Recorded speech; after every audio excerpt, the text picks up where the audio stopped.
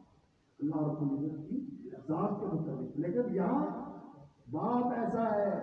اپنے خیال سے کچھ نہیں کہنا، اپنے مرضی سے کچھ نہیں کہنا، جو اللہ نے کہا، جو اللہ کے رسول نے کہا، اس سے آگے نہیں جانا، بس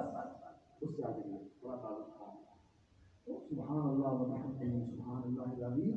الحمدللہ، یہ جو اللہ کی تعریف کا کلمہ ہے، یہ ایسا کلمہ ہے جس وقت انسان یہ پڑھتا ہے تو نبی صلی اللہ علیہ وسلم نے فرمایا تملأ المیزان، وہ ترازو جس کے اندر زمین و آسمان رکھ دیے جائیں تو وہ بھرے نہیں، الحمدللہ وہ بات ہے اللہ سبحان اللہ والحمدللہ، اور یہ دو کلمے سبحان اللہ و بحمدہ سبحان اللہ والحمدللہ تملأان ما بین السماوات والارض، صحیح مسلم کی روایت ہے، بین السماء والارض نہیں، یہ آسمان اور اس کے نیچے کی فضا، یہ زمین کے درمیان، بین السماوات ساتوں آسمان اور ان کے درمیان جو خلا ہے، یہ ساری فضا اور یہ سارا خلا اور یہ ساری جگہ اور یہ ساری مسافت، والارض، اور اسی طرح یہ زمین اور اس کے نیچے جو کچھ ہے یہ نیکیوں اور اجر و ثواب سے بھر جاتا ہے، اتنی اتنی بڑی کمائی ہے میرے بھائیوں نے کہ مجھے نوٹ گننے اور ٹکے کمانے سے فرصت نہیں، یہ کمائی ہم کرتے ہی نہیں، اس کے لیے ہمارے پاس فرصت نہیں۔ خیر جو لوگ معروم ہیں بیچارے وہ تو کوتاہی کریں تو ان کو تو پتہ نہیں، لیکن افسوس اس بات کا ہوتا ہے کہ ہم لوگ ان کا ہر وقت کا اس کا تعلق ہم بھی ذکر نہیں کریں، ہم بھی ذکر نہیں کریں، ذکر کرنا چاہیے، ذکر کرنا چاہیے حضرت موسیٰ علیہ السلام کو اور حضرت ہارون علیہ السلام وعلیٰ نبی السلام ان کو جب اللہ رب العزت نے نبوت سے سرفراز فرمایا اور فرعون کی طرف بھیجا تو کیا کہا؟ لا تنیا فی ذکری، میرے ذکر میں کبھی سستی نہ کرنا، کمزوری نہ کرنا۔ ہمارے آپ صاحب حافظ محمد یحییٰ صاحب عزیز میر محمدی رحمۃ اللہ علیہ بخاری کے درس میں فرمایا کرتے تھے اللہ اکبر کہ امام بخاری نے آخر میں یہ بات ذکر کیا ہے کہ ذکر کا اہتمام کرنا، اور ذکر یہ ایسا عمل ہے جس کا اللہ رب العزت نے حکم دیا ہے کہ اللہ کو بہت نہ یاد کرنا، یا ایھا الذین آمنوا اذکروا اللہ ذکرا کثیرا۔ اور جہاں اہل ایمان مردوں اور عورتوں کے اوصاف بیان فرمائے، ان المسلمین والمسلمات والی آیت ذکر ذہن میں لائیں، اللہ اکبر، سنائی دوں ان المسلمین والمسلمات والمؤمنین والمؤمنات والقانتین والقانتات والصادقین والصادقات والصابرین والصابرات والحافظین فروجهم والحافظات والذاکرین اللہ کثیرا والذاکرات۔ یہ آخری چیز ہے، اللہ کا ذکر آ جائے، انسان ذاکر بن جائے، اللہ کو یاد کرنے والا،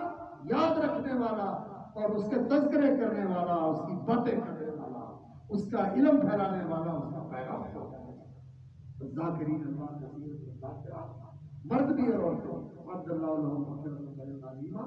اور نبی صلی اللہ علیہ وسلم نے کمال بات کی، فرمایا سبق المفردون، ایک توحید ہے ایک تفرید ہے۔ کتاب التوحید کا اختتام اس حدیث پر ہوا، ذکر اور دعا کے مسائل پہلے آ چکے ہیں، لیکن یہاں لے کے آئے کہ توحید کی جو حقیقت ہے وہ تفرید ہے، الفرد، الصمد، الاحد، اللہ ایک اکیلا روکا، الاحد یکتا ہے، ایک ہے، الفرد اور وہ صرف تنہا ہے، اس کے ساتھ کوئی دو نہیں ہے، کوئی تیسرا نہیں ہے، اس کے ساتھ ایک ہے۔ تو اس کی تفرید توحید ہی کا یہ درجہ ہے کہ انسان مفرد ہو، اللہ کی تفرید کرنے والا ہو۔ کہ ہمارے پوچھا کون؟ فرمایا ذاکرون اللہ کثیرا۔ یہ توحید کے ساتھ تفرید کا اہتمام کرو، اپنی زندگی کے اندر ذکر لے کے آؤ، اور وہ میں نے جیسے شروع میں عرض کیا تھا، علم میں پختگی پیدا کرو، اور اپنے آپ کو اللہ کے دین کا خادم بناؤ، اللہ کے دین کا خادم بنا دو، اور جو علماء جا رہے ہیں ان کی جگہ لینے کی کوشش کرو، اپنے آپ کو اہل بناؤ، ان کے علم کے وارث ہو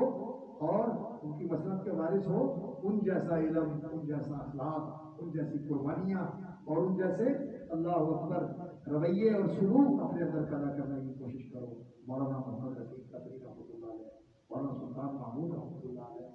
کیا ان لوگوں کی زندگی تھی، کیسے ان لوگوں نے کن حالات میں، کن علاقوں میں، کن جگہوں پہ بیٹھ کے دین کی خدمت۔ اور ہم تو بجلی بند ہو جائے تو پسینہ نہیں برداشت کرتے، اور ذرا کوئی چیز ہو جائے تو ہم کہتے ہیں کہ یہ کیا ہو گیا۔ ان لوگوں کو لوگوں نے گالیاں بھی دی، لوگ اٹھا کے باہر بھی پھینک دیتے تھے، لیکن ان لوگوں نے راستہ نہیں چھوڑا۔ اس لیے میرے بیٹھو، یہ علم کا راستہ ہے، یہ دین کا راستہ ہے، اس کے امام اور پیشوا محمد رسول اللہ صلی اللہ علیہ وسلم، اور اس راستے میں چلنے والوں کو اللہ ان کے ساتھ ملا دے گا اگر استقامت کے ساتھ اس راستے پر رہے۔ اللہ رب العزت اس ادارے کو برکت دے، آپ لوگوں کو آگے بڑھائے، اور اللہ رب العزت جتنے بھی احکامات ہیں ان سب کو اپنی رحمت کے ساتھ اپنے مخلص، سچے، باوفا، شکر گزار اور فرما بردار بندوں کے اندر شامل کروا دے۔ سبحان ربک